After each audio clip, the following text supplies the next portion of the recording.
Introductions. The first impression. In just a moment, a single phrase or motion can paint a picture that sticks in the viewer's mind permanently. They say not to judge a book by its cover, but on occasion, there lies truth on the gilded text, a preview of what you'll find underneath in the pages below. Flowery prose aside, this is a video about a cartoon character from a television show that aired 20 years ago.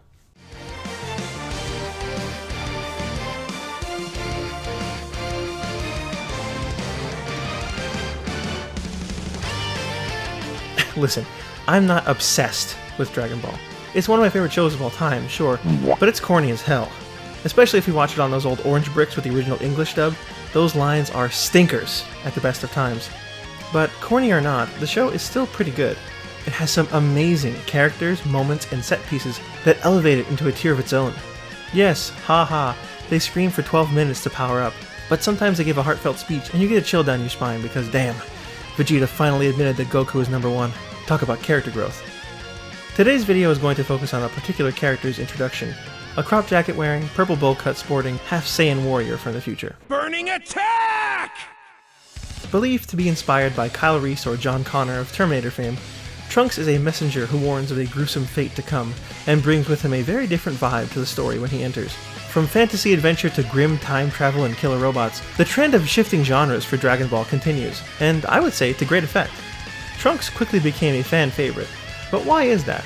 I'm hoping with some inspection we can deduce exactly why he's as loved as he is, in this episode of Topic Change. To start things off, I'd love to give some small bit of praise to the subversion of expectations that Trunks inherently brings with him into the story. Now I know that term is overused and laughed at nowadays, but whatever, shut up. In a lot of media, big name villains have incredibly long shelf lives, even past their expiration date. Characters like Darth Vader or Dio from Jojo, to name a few non-Dragon Ball examples. These characters become so much bigger than their role in the story. Their armor or their stance or their speech becoming cultural icons far beyond what their creator had intended. I think Frieza is in a similar boat, and his impact on the story of Dragon Ball had already begun cementing him as an integral part of its history, even all the way back in 1991, when the material was first being published. At the time, the content involving Frieza, as well as Namek in general, was the biggest story arc the series had ever seen, doubling the length of any storyline before, and rivaling the length of every arc that comes after. Frieza and his minions had become synonymous with the series as a whole. His battle with Goku is touted by many as one of the best fights the franchise has on offer, if not for its choreography, then certainly for its impact.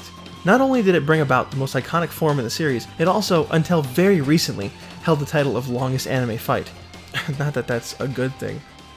With Frieza finally being defeated after a grueling, knuckle-dragging, leg-chopping fight to the finish, I think one could be forgiven for expecting him to return in some way or another. Piccolo had returned for a round 2 not long ago, and Vegeta, our previous antagonist, had come along with them on the trip to Namek, and seemingly has become a mainstay character. For readers in 91, that shot of a cyborg Frieza standing alongside a larger, more imposing, supposed father figure probably induced a lot of excitement. Surprising though? Hard to say. Either way, the stage is set for a rather interesting rematch. The Z-Fighters are well rested and on their home turf, but Goku is still nowhere to be seen, and Frieza is apparently stronger than ever.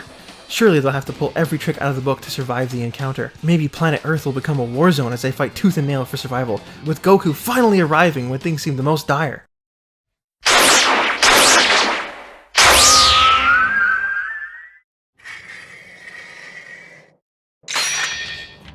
Bodies hit the floor at the sound of a sword retracting into its sheath. A mysterious youth stands defiant, proud, strong. As the hair is brushed from his face, he explains, with no uncertainty, his intentions. All right, you have our attention. What brings you here? To kill you two. What else? If this was the end of the sequence, I'd still think this would be a fantastic setup for a character. We've introduced a brand new character with some flashy actions and a killer design, as well as given us a preview as to what kind of guy he is. Trunks gets to the point. No nonsense, no playing around. His actions prove that he's capable, and the way he regards Frieza lets us know that he's fully aware of what he's getting into, and feels confident that he can handle it. In addition, his ability to mask his energy to a scouter proves that alongside his confidence, he's also incredibly skilled. The speed at which he dispatches his foes proves that he's not just stronger than the fodder, but strong enough to catch Frieza unaware as well, something nobody else in the cast save Goku had been able to accomplish. What this portion of our introduction has done, in simple terms, is create an air of mystery around a rather potent fighter. Who is this guy? How has he never been seen before? And what drew him to reveal himself in this battle? This is the kind of setup that'll get a reader to come back next week, and that's before the big reveal. Not only is this guy a Saiyan, he's also a Super Saiyan.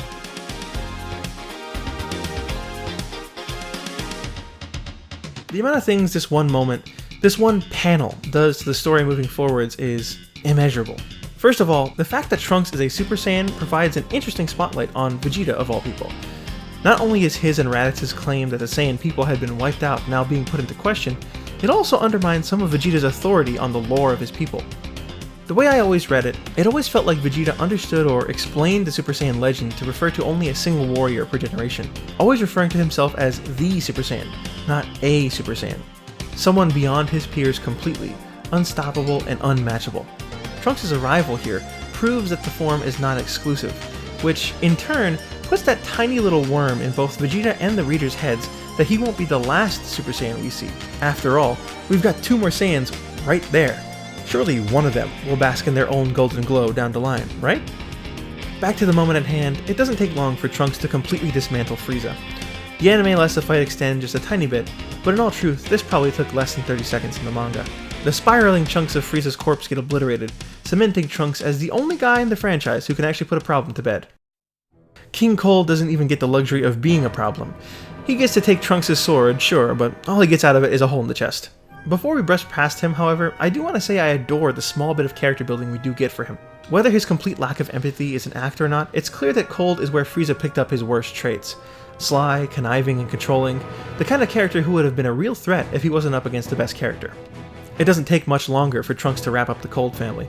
Before the dust even finishes settling, he already moves on to his next objective, meeting with our main cast and telling them where Goku is. The moments that follow paint a really nice, surprisingly multi-dimensional picture for our new character. Trunks is clearly very sociable at first, offering to show them the way to Goku's supposed landing place. When they finally arrive, however, he seems distant, intent on avoiding personal questions, and when it comes to Vegeta, avoiding even eye contact. These scenes here implant yet another question into the reader's mind, and while it gets an answer quickly, I think it's still an important aspect of his introduction, as well as a great example of how this kind of character can be written. I think an easy trap to fall in for a no-nonsense character is to make them miserable to be around. Complete doorknobs, one-note brooders who only think about how awful life is or how little they trust anybody other than themselves. Trunks isn't that. The one word that exemplifies Trunks, to me, is hope. Maybe it's a little on the nose to pick that one, but I think it's written on his time machine for a reason. It's literally his defining character trait. Trunks has an unending fountain of willpower. Despite coming from a terrible future where everyone we know and love is gone, he continues forward, hoping for a better future, fighting for it.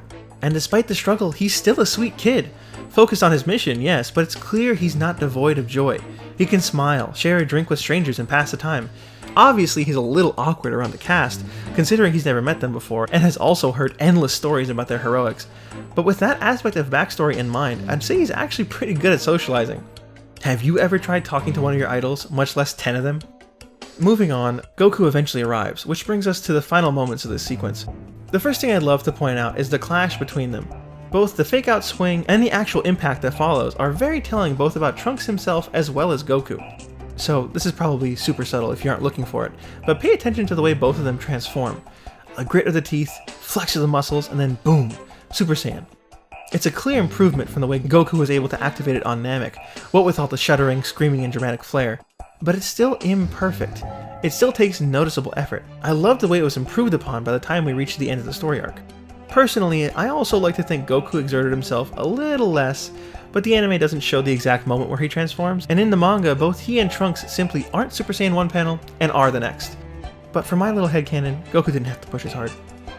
Trunks leaps forward with his blade, but stops just short. Confused, he asks Goku why he made no move to defend himself, to which our hero explains. I don't sense any evil intentions. I knew you weren't going to hurt me. This very short exchange exemplifies just how much further ahead Goku is as a fighter. Trunks has finesse and skill, and plenty of power, but he's naive, untrained in the finer details of fighting. With just a couple of words, we're clued into the gulf that exists between these two. They might both be Super Saiyans, but right now only one of them is worthy of the title.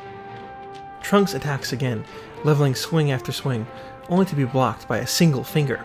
The rapid exchange ends quickly, but man, what a show they give. It's explained that Trunks wasn't going all out, but even if he were, I think it's clear that Goku is a noticeable degree ahead of the younger Saiyan. It makes you wonder just how much further ahead Goku would have been against Frieza. Could he have wiped the floor with him just as easily, or would it have taken even less time? As they cool down and get to talking, the big reveal finally drops. Not only is Trunks from the future, but the message he brings with is rather dire. Goku will die of a heart virus, and the world will fall to ruin. I find it very interesting the juxtaposition we get here. You can feel the frustration and helplessness in the way Trunks speaks about the situation. A total reversal the way he absolutely dismantled Frieza in less than a minute. The fact that someone this strong had to break the laws of time to find a solution to his problem is kind of wild if you think about it.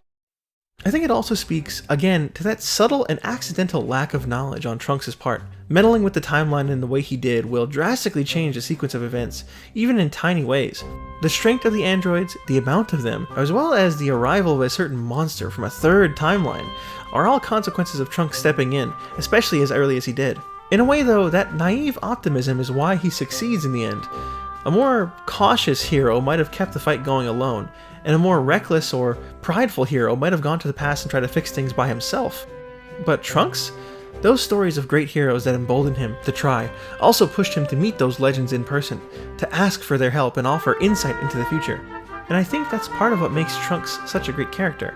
His willingness and desire to help, to change the horrid future in any way he can, is what makes him an admirable hero and a great person, yet also proves that he's got a lot of lessons to learn.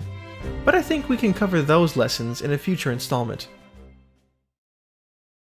As much as I'd love to gush for another 6 hours about just about every aspect of Dragon Ball, I feel as though we've covered the topic as well as we could without falling into a bunch of tangents. Thanks so much for watching.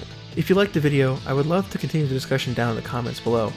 I try to respond to every comment I get, and I'm sure there's some tidbits of this sequence I forgot to mention that one of you will point out. If you're a fan of what you saw, I'd appreciate a quick like, and maybe if you're feeling frisky, you can toss a subscription my way as well. As always, this is Red from Topic Change, signing off.